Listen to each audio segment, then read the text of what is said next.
नमस्कार, मेरा नाम डॉक्टर हरप्रीत और आज की शुरुआत करने वाले हैं हम एक बहुत ही इंटरेस्टिंग स्टोरी से। स्टोरी जो कि किसी भी लेसन को बहुत अच्छे से एक्सप्लेन करने का तरीका है। कहानियाँ बहुत अच्छे तरीके से एक सिंपल से वे में किसी भी मैसेज को आसानी से किसी भी लोगों तक पहुंचा सकती हैं। और आज की कहानी और जो लेसन हमने लिया है वो एक किताब से लिया है और किस किताब का नाम है the 7 habits of highly affected people. और इस कहानी का जो शुरुआत होती है वो होती है एक ट्रेन से। एक ट्रेन के अंदर कई यात्री सफ़र कर रहे होते हैं और वहीं पर एक इंसान बैठा होता है जो खिड़की से बाहर की तरफ झांक रहा होता है। वो बाहर की तरफ देख रहा होता है कि किस तरीके से आसपास के जो पेड़ पौधे हैं वो गुजर रहे हैं, लेकिन उसके चेहरे पर कोई मुस्कान नहीं रहती। कोई मुस्कान नहीं है उसके चेहरे पर, वो सिर्फ बाहर की तरफ देख रहा है एक ऐसे स्वभाव में जैसे वो काफ़ी ज़्यादा सीरियस हो या काफ़ी ज़्यादा उदास हो। उसी के सामने एक बिजनेसमैन बैठा होता है जिसने अपने किसी काम को करना होता है, वो अपना किसी न किसी मीटिंग को अटेंड कर रहा होता है। तभी कुछ बच्चे शोर मचाना शुरू कर देते हैं और वो काफ़ी ज़्यादा शोर मचाते हैं, काफ़ी ज़्यादा हो हल्ला करते हैं, इधर उधर भागते हैं, दौड़ते हैं। और इतने में जो बिजनेसमैन है उसका जो सब्र है वो टूट जाता है, क्योंकि वो अपना काम अच्छे से नहीं कर पा रहा है। और वो मन ही मन सोचता है कि यार क्या मतलब, एक पिता को अपने बच्चों के चिल्लाने से कोई फ़र्क ही नहीं पड़ रहा है, वो अपने बच्चों के ऊपर ध्यान क्यों नहीं दे रहा है। मन ही मन उसको कोसता है, उसको गालियाँ देता है। बच्चे फिर से चिल्लाना शुरू करते हैं, बच्चे चिल्लाना छोड़ते नहीं। इतने में उसके जो हदें होती हैं, जो उसकी सहनशीलता है वो ख़त्म हो जाती और वो ये सोचता है कि अगर मेरे बच्चे हुए तो मैं इनको बहुत अच्छे तरीके से संभालूंगा, बहुत अच्छे, लेकिन कम से कम ऐसे तो नहीं बनाऊंगा जैसे इसके बच्चे। और ये बिल्कुल भी अपने बच्चों की तरफ ध्यान नहीं दे रहा है। तभी वो वहाँ से उठता है और जाके उस इंसान को चिल्लाने लग जाता है। उसे बोलता है कि यार तू अपने बच्चों के ऊपर ध्यान नहीं दे सकता, ये कितना चिल्ला रहे हैं। मैं अपनी बहुत इंपॉर्टेंट कोई मीटिंग अटेंड कर रहा था, मेरी सारी मीटिंग का सत्यानाश कर दिया है लोगों ने, मेरा काम इसने बिल्कुल ख़राब कर दिया है। आपसे अपने बच्चे अगर संभाले नहीं जाते तो इन्हें जन्म क्यों दिया। तो काफ़ी भला बुरा उसे बोलता है।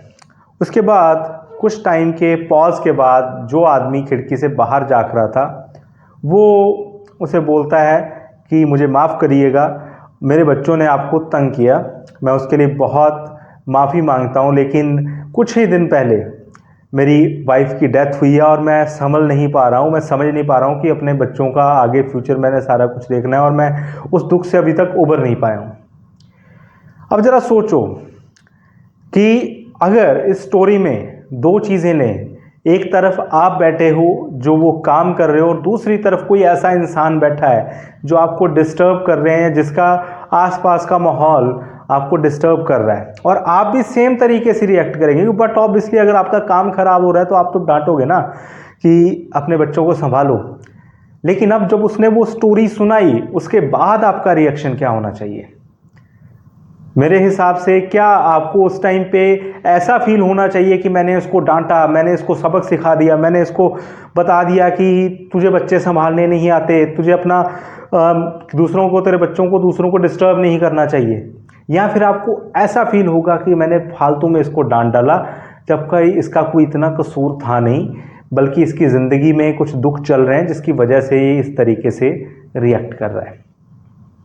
अब दोनों में से अगर मैं अपनी मानूं तो शायद दूसरे वाला यानी कि ग्लानि आपको ज़्यादा होगी। आपको ये चीज़ ज़रूर फील होगी कि मैंने बिना वजह से उनको डांट दिया, हालांकि अगर ना भी डांटते तो शायद आपको पता ना चलता।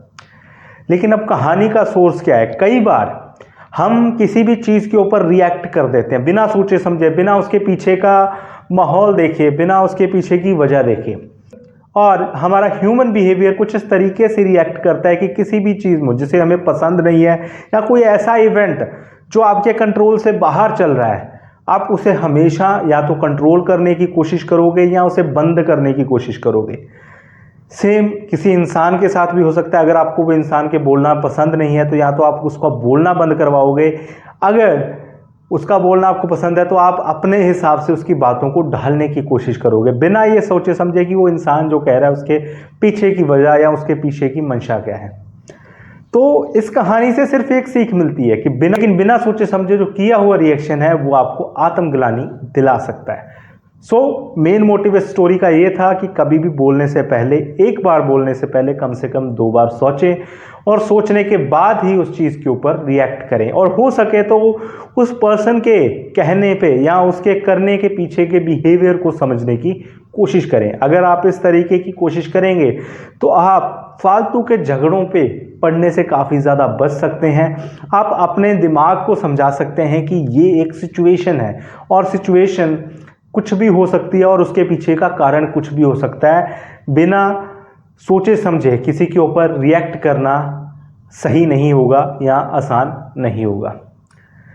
आज की मेरी वीडियो उन लोगों के लिए थी जो काफ़ी गुस्से में होते हैं और छोटी छोटी बातों पर रिएक्ट कर देते हैं, और नंबर 2 उन लोगों के लिए भी जो अपने दिमाग को समझना चाहते हैं और शायद उनकी ज़िंदगी में थोड़ी सी ये वैल्यू ऐड कर पाए ये स्टोरी कि कभी भी बोलने से पहले हमेशा 2 बार सोचना चाहिए।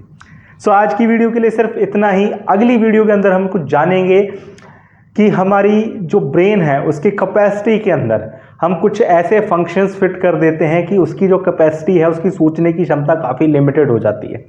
आप बाउंड्रीज में बंध जाते हो। जैसे कोई देश एक बाउंड्री के अंदर बंधा होता है, उसके बाद दूसरे देश में जाने के लिए आपको वीज़ा की ज़रूरत पड़ती है, उसी तरीके से आपका ब्रेन एक बाउंड्री के अंदर बंध जाता है और उस बाउंड्री से निकलना काफ़ी ज़्यादा मुश्किल होता है।